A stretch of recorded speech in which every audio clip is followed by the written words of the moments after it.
but I'm still gonna try and speak a little lower in my ASMR voice. So yeah, I just I think just today I came back from rewatching A Quiet Place, kind of like catching myself up on what happens, and plus because it's such a good movie and I hadn't seen it in a while, and I remember that it was such a good movie, and it's probably still one of my favorite films of 2018, around top 10 at least. Don't know if it's in the top five, but I know it's top 10. I do remember, I do know that the other six were Black Panther, Quiet Place, Annihilation. Damn, there were just a lot of movies that came out in 2018 that it's like bonkers, really. And yeah. But I do, remember A Quiet Place. The first one was so good, and I can't wait to see the second one when I eventually go see it. From what I hear, it's just as good as the first one, if not better. At least that's what I hear. I don't really want to. The only review I ever did see was Chris Stuckman's, so he's the only critic I practically trust by this point. But let's enough about film criticism. Let's go back to A Quiet Place by revisiting A Quiet Meal. This time with Babish. I think with Andrew here. I think this is when he was still living. I don't know where he was living at the time. I do know. I think this was a different apartment because I do. Oh geez, remember the original apartment. I do remember his. I think a roommate, old colleague, Rashid. I remember that stuff like crazy. So yeah, uh, let's see how much food we can. Let's see how how the hell is Babish gonna get through this? Without trying to make noise. I see he's covered everything up here. So let's begin.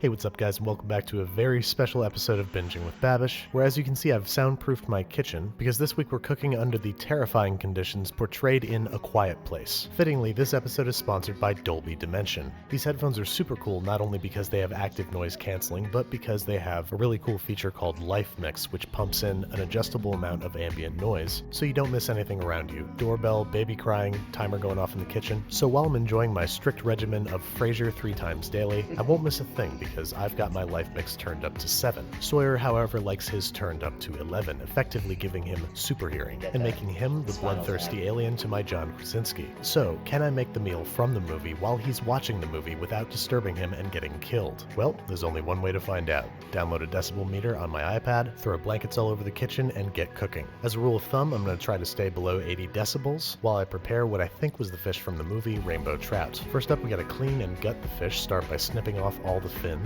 Try not to make eye contact with the poor little guy. And then we gotta cut out the gills, which is where most of the blood is hanging out. Once you got those gnarly little things out of there, it's time to gut this guy. We're gonna place one single long cut down the length of the bottom of the fish, and yanking out everything that we find inside. You wanna remove as much as you can so all you see are the fillets and the spine. Then we gotta scale the fish using the sharp side of your knife. Scrape the scales against the grain, so to speak, until all that remains is some nice, soft, slippery fish skin. Then we wanna rinse this fish and dry it thoroughly, and then set it aside so we can prepare what looked to me like a tomato salad. The family in the movie seemed to be very fond of garlic, so I'm going to grab like 3 heads of this smoked garlic, peel off most of the papery exterior, slice off the top so all the cloves are exposed, and arrange in a metal bowl. Now I'm guessing that cooking fats would be pretty hard to come by a year and a half into the apocalypse, but olive oil has a theoretical 24-month shelf life if stored properly, so let's assume that they have a bottle kicking around for special occasions. Let's also assume that they have kosher salt and freshly ground pepper, because is life really worth living without it? Now, in lieu of aluminum foil, we're going to top this metal bowl with a smaller metal bowl and roast at 350 degrees Fahrenheit for about 45 minutes, removing once the cloves are soft and lightly browned. Now, I could eat roast garlic with a spoon, but roast smoked garlic? This is some next level shit. We're setting that aside to cool completely while we make the rest of our dressing. We're starting with what remains of the olive oil. Oh dear. Looks like that's our last salad forever, kids. And to that we are going to add a food with an indefinite shelf life, vinegar. In this case, white wine vinegar, in about a 1-to-1 ratio with the oil. Now, like so many pimples ready to pop, we're gonna squeeze this garlic, sorry, gross, into our vinaigrette. I'm gonna go with like 2 heads of garlic because I love this stuff. And the third head I'm gonna eat by myself off camera, probably in bed or something. Now I'm gonna use a potato masher to mash up those garlic cloves a little bit, and then I'm going to season liberally with kosher salt and freshly ground pepper. Now you might notice that I'm doing this in a disposable Tupperware, not only to be quieter than a whisk and bowl, but because the easiest way to emulsify a dressing is to place in a lidded container and give it a good shake. In seconds, you will have an effortlessly creamy vinaigrette. This stuff is hurting for some lemon juice, but I can't imagine that they have that in upstate New York where the movie was filmed. But what they did have Yeah, it lots is of true. was tomatoes, so I'm slicing up a They filmed both A Quiet Place, both movies in New York. I think it was in Long Island, or I think some scenes were filmed in New Jersey as well. I don't know, but I do know that New York, they had to look for desolate areas where unoc there were very almost no one, but you know, yeah.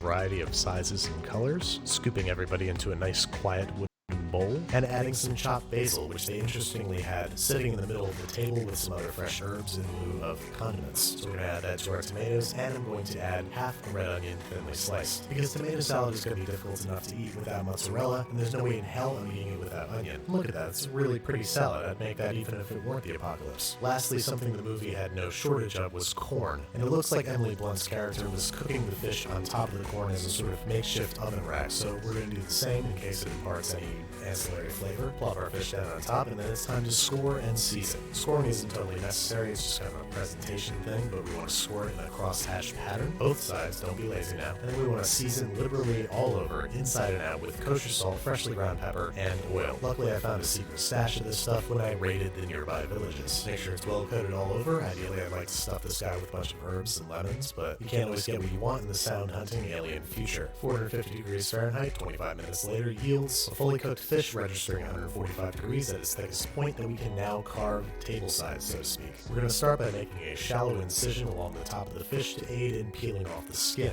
You can see on the bar graph there that I coughed and very nearly doomed us all, but sort of got distracted by the raccoons distracting the aliens in the movie, so we got lucky. Anyway, once we got all the skin off, we are placing a cut down the center of the fish's spine and beginning to pull the meat downward and upward from the center with force. Then once you've got all the meat off the top, you get to do the most fun thing you'll ever do in your entire life, which is pull out the entire fish's spine in one fell swoop. Hang on to this if you want for making fish stock, otherwise pat yourself on the back for deboning your first ever fish. I mean, that's pretty cool. It's definitely worth trying at your next dinner party. But now it's time to plate up, and by plate up I mean kale leaf up, as the family in the movie very cleverly eats their meal on a giant kale leaf so as to avoid any clattering. So we're gonna load that up with our tomato salads, some fish, and top the whole thing with some of our That was an interesting thing in the first one, where they had to use really. I get it, because plates make a lot of clattering. By the way, my mom was washing in the kitchen.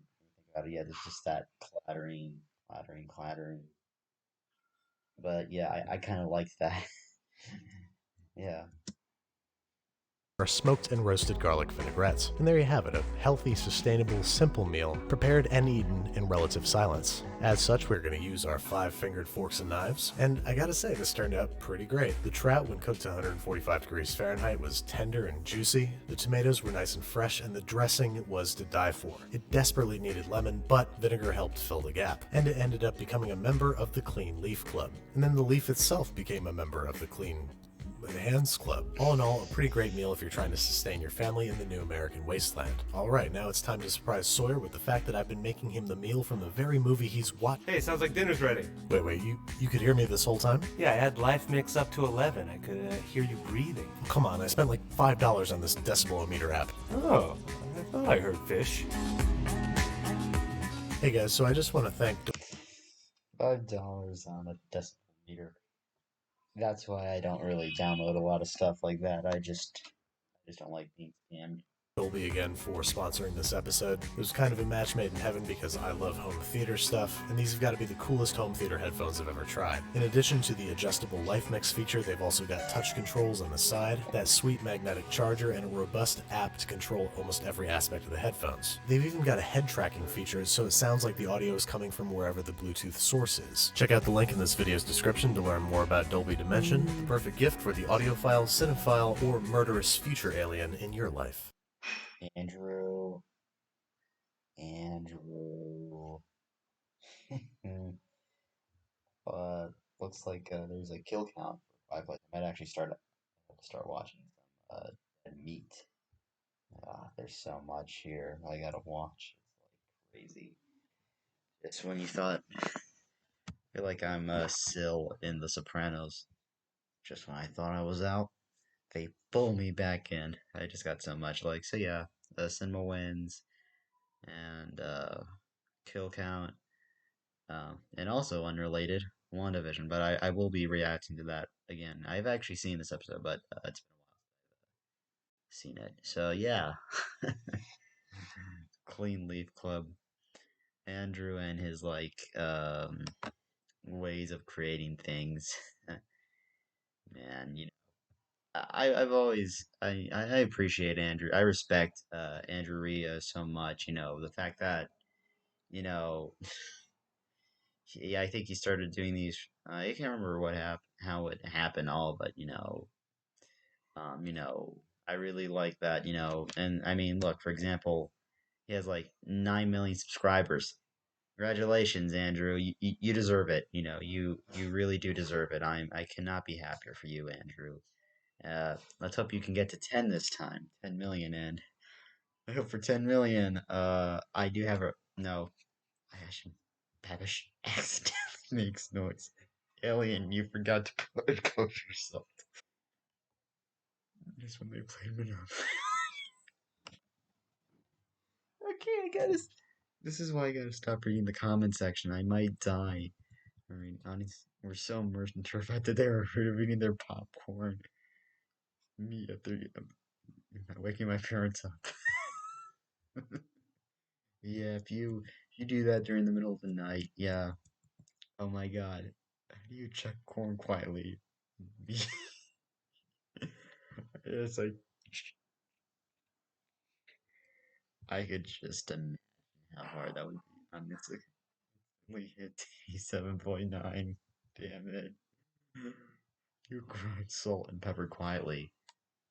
Oh, you can do it the classic way, which is you could just grab. I don't know, actually, grind salt and pepper quietly. I don't know. You just gotta go.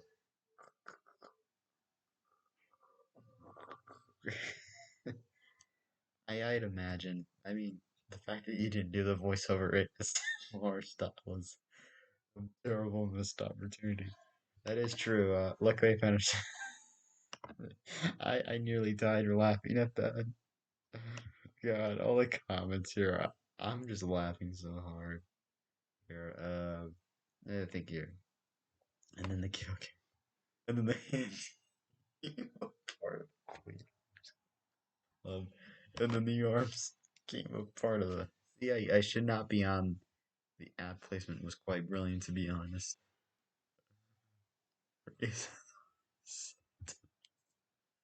I wouldn't mind Babish and ASMR.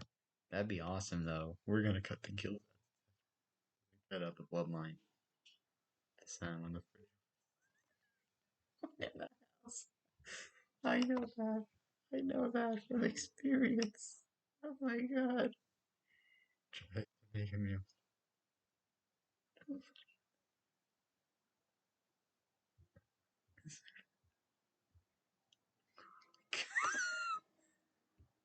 You. Oh, the pretty patties. No. Don't do the pretty patties. But if you accidentally turn a different color, basically,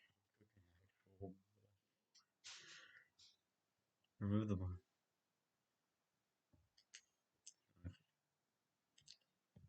$500 freaking. That is true. Those types of Dolby headphones are way too much money. Why do I get the option to Oh, yeah. So I'm leaving a like on this. This is a very fun video, and yeah.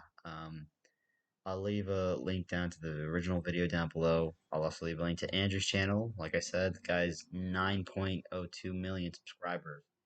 Couldn't be happy for you, man. And link to my Instagram page as well. Don't forget that. And as always, thank you all for watching. Don't forget to like, comment, subscribe. And I guess until next time, I guess I can wish you Godspeed. And hold on, I'm right-handed sometimes.